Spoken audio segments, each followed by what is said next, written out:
to another episode of Gamer Logic. I'm Mike Mertes, and...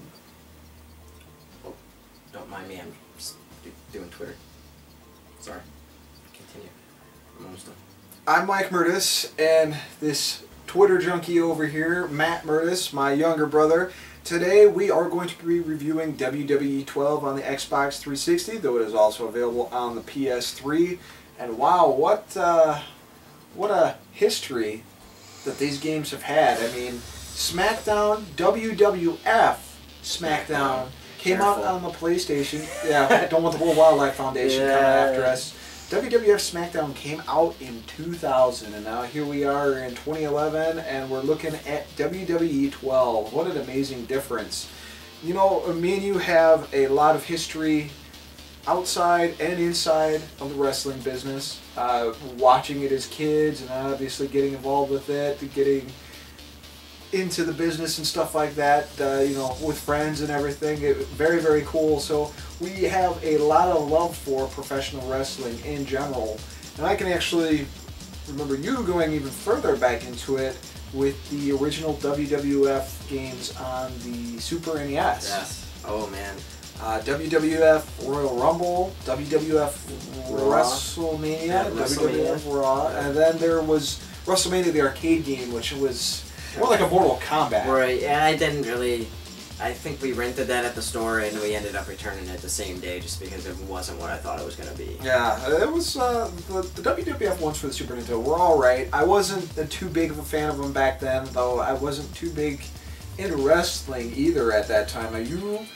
I grew up watching wrestling with our older sister's boyfriend, actually, and that was during the Hogan and Ultimate Warrior and Macho Man times. And my first memory of watching WWF, period, or any sort of wrestling, was it was the beginning of a show. I believe it was Superstars. Macho Man was feuding with Hulk Hogan or something like that, and this kid came out and he was telling Mean Gene Okerlund how much he loved Hulk Hogan and how he was going to beat Macho Man and everything. And Macho Man came out and cut this promo on this kid and told the kid, you know, you think you're so tough? Why don't you come backstage with me and I'll show you how tough you really are. And back then, you know, I was pretty little, so this was before we realized that wrestling was entertainment and everything. I thought that kid was dead. But to get back onto the subject of the games, you know, you played them a lot as a kid. I played them a lot as a kid. We got into WCW because we were watching tape matches and stuff like that. And there were a few WCW games and there were a few WWF games out.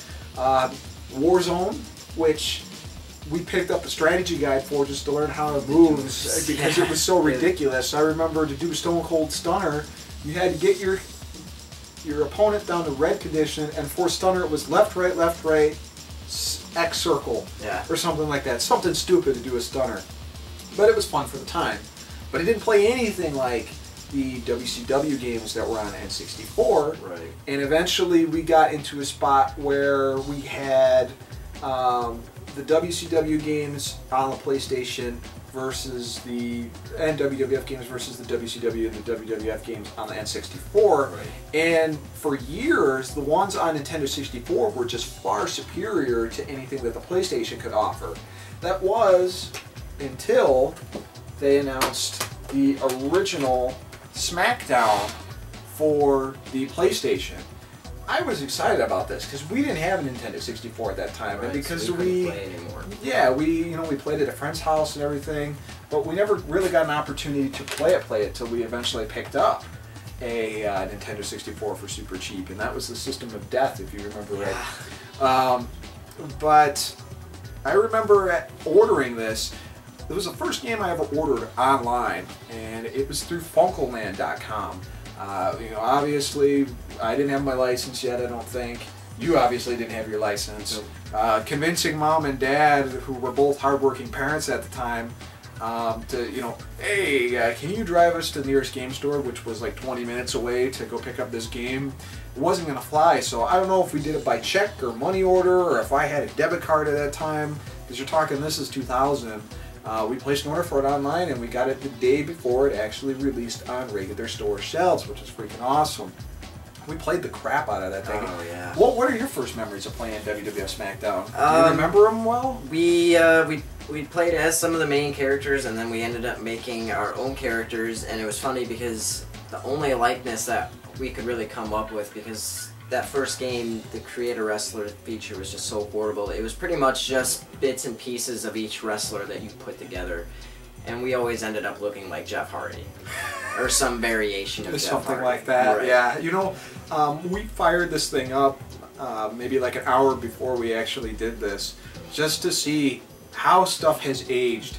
And you almost gotta laugh at the introduction scenes, because I mean, like, Rock's head is made out of like 4 polygons. Yeah. There's no actual entrance. I mean, their entrances was just the Titantron video and them just randomly walking down to the ring, which is hilarious. And there wasn't even a ring. Yeah, they didn't even show a crowd or anything like that. And then the actual gameplay itself, you know, not as bad as I thought it was going to be, but it's just way, way, way too fast. And it doesn't hold the test of time. I wouldn't sit down and say, okay, I'm going to play through the WWF Smackdown, the original one, because, you know, it's great and it still holds its, you know, time from before. That's not the case. WWF No Mercy, I can go back and play anytime, because even if the graphics aren't state of the art, it still has the technicality of wrestling, the whole presentation, the storyline, the matchups, the characters, the flexibility in general is just great. I mean, you would say, I would say easily, that probably up till now, and maybe still so, that WWF No Mercy is still the champion of champions. As far as replay value, yeah. I could go back and play that over and over again. Now people are even going as far as to the extreme as they're modifying ROMs so that it's recent rosters for the WWE or it's even TNA wrestlers, which is, you know, pretty cool. And they're also hacking it so you can do their moves as well. So that just goes to show the popularity of the game when people are going back and modifying it just to have it up to date for today's standards. Definitely, definitely. So, you know, the SmackDown series did sell well. It obviously had a sequel. Then we got into the next generation, which was PlayStation 2. We had, God, 4 or 5 releases, I want to say, on the PlayStation 2. Here Comes the Pain. Shut Your Mouth. Just Bring It. Just Bring It. I think Just Bring It was officially SmackDown 3. Right. At the 3rd in the series, which it was kind of awful, storyline-wise. And then the announcement came, and I think this was with 2007, was it? That the SmackDown series was going multi-platform, which was freaking awesome. You know, the PlayStation 2 was great. I didn't want to pick up the PlayStation 3, and I thought the natural transition would be for SmackDown to stay with the PlayStation series, but they decided that they were going to do multi-platform, which I think was a good move on THQ's part. Definitely. And we've had some hit or misses on the current gen with Xbox 360 and PS3. Some of them have issues with slowdowns, or if they've taken out some features, putting some features in, removed some features, stuff like that. And it's kind of hit or miss. And the game we had last year, SmackDown vs. Raw 2011, to me was a step backwards. It just didn't feel right. The reversal system, it was too easy to reverse. Way too easy to reverse. And it just seemed like you didn't really get a chance to beat the person down before you got your finisher. You'd get your finisher, you'd perform your finisher, and they'd still kick out of the pin, which is pretty aggravating. As far as the pin system now, you can still kick out, but it's a big challenge to make sure you hit it just right. Right. So, obviously, this month, big month for wrestling fans for November. Actually, we're in December already, but WWE 12 is out, and I did get this at midnight. I did my yearly thing where I, instead of getting on Amazon like I was originally going to do, I decided I'm going to go to Meijer, and 12 o'clock hit, I'm going to pick this up and play it. And my first impressions were, I didn't really like it at first. I didn't know what to think of it. There were a couple modes that kind of confused me, I didn't really get into, I didn't really enjoy, and the grappling system kind of threw me off.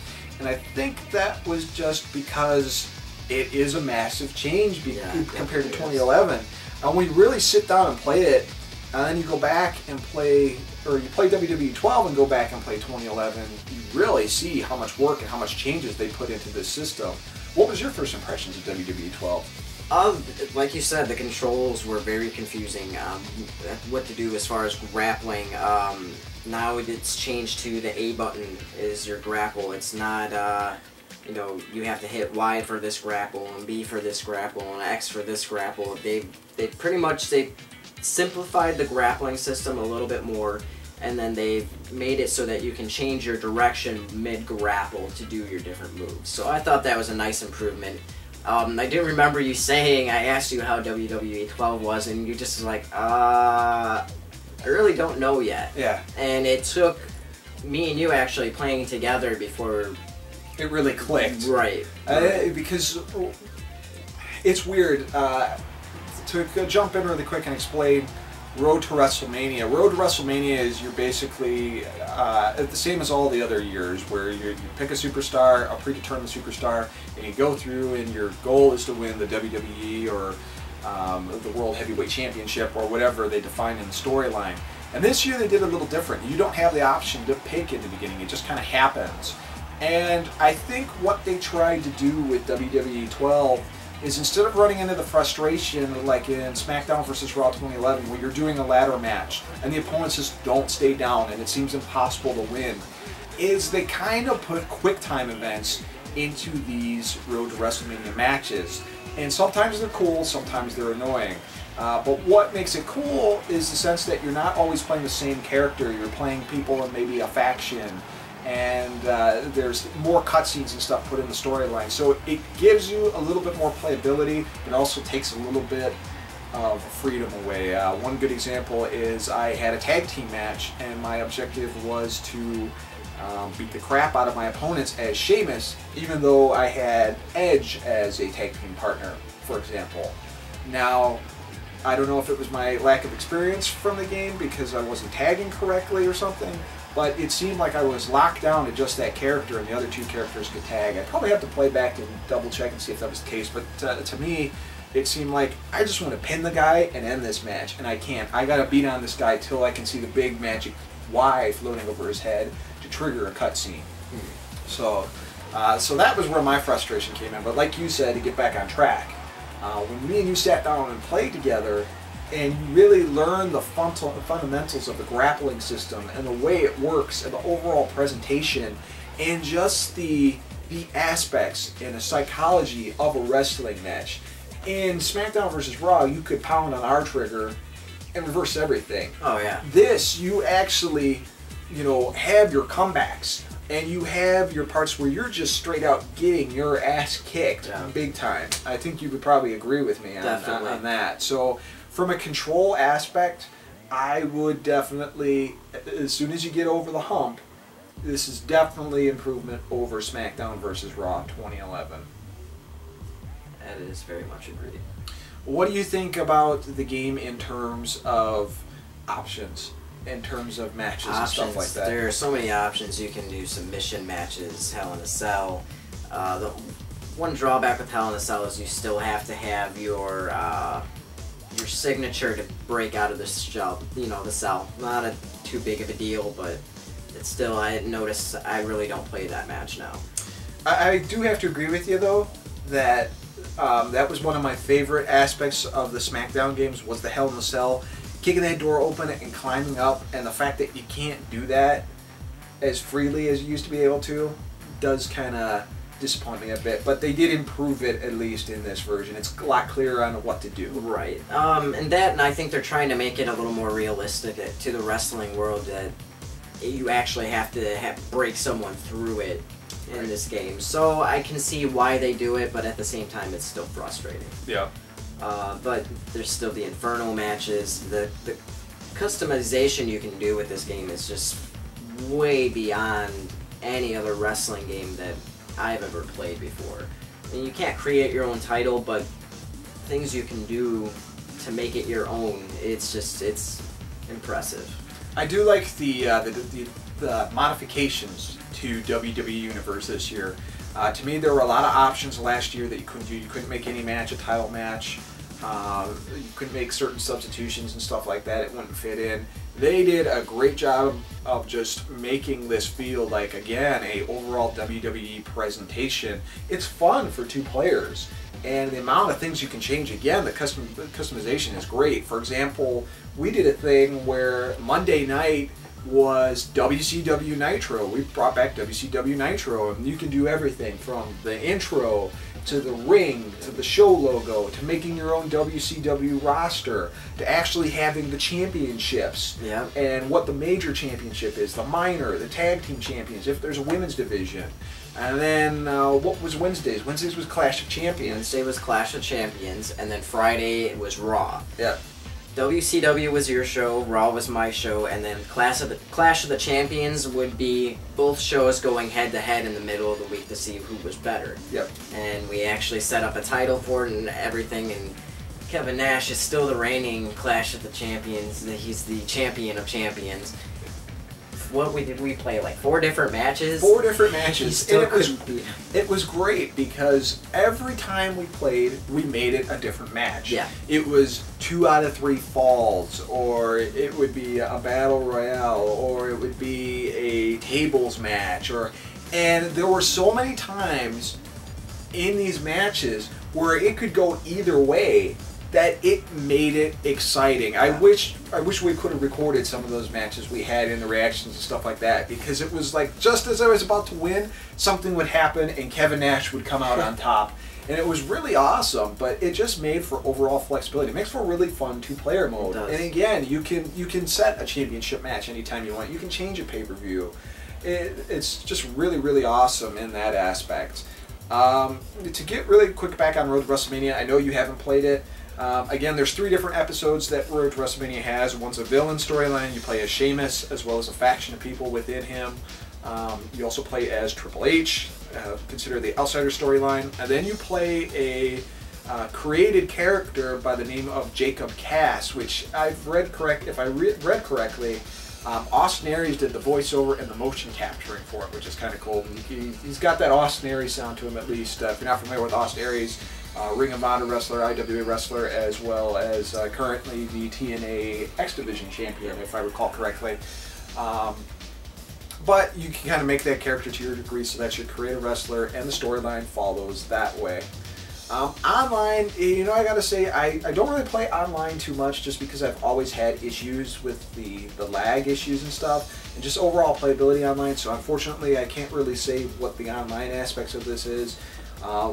Judging by the playability of the game in general, I would probably say that there's probably a lot more enjoyment to be had if you do play it online, but I really only play this online with, you know, a couple inner circles and local people, and then the online contests I have with a few buddies and stuff where we do a poll.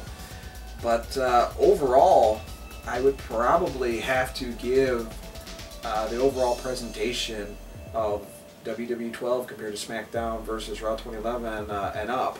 But I gotta ask you, do you think this is better than WWF No Mercy?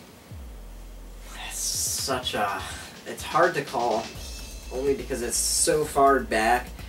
To be able to compare it, to me, you would have to have both games be the same age, just so you can determine.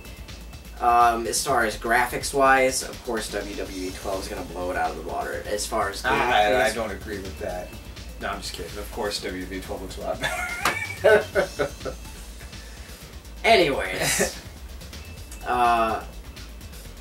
it's hard to call. I mean, the storylines with No Mercy and the playability is great, but at the same time, WWE 12, it's got that playability to it.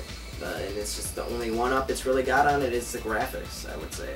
Yeah, I would say that No Mercy is still going to be my favorite wrestling game of all time. I know there's a lot of hardcore Fire Pro Wrestling fans out there, which those are great games too, but No Mercy is still near and dear to my heart. And I think the reason that No Mercy edges out WWE 12 is the just the storylines. The storylines in No Mercy were great, and WWE 12 it does an okay job. It just kind of misses the mark a little bit. That's one thing that I noticed, and I didn't play the storyline with 2011 either. Mm-hmm.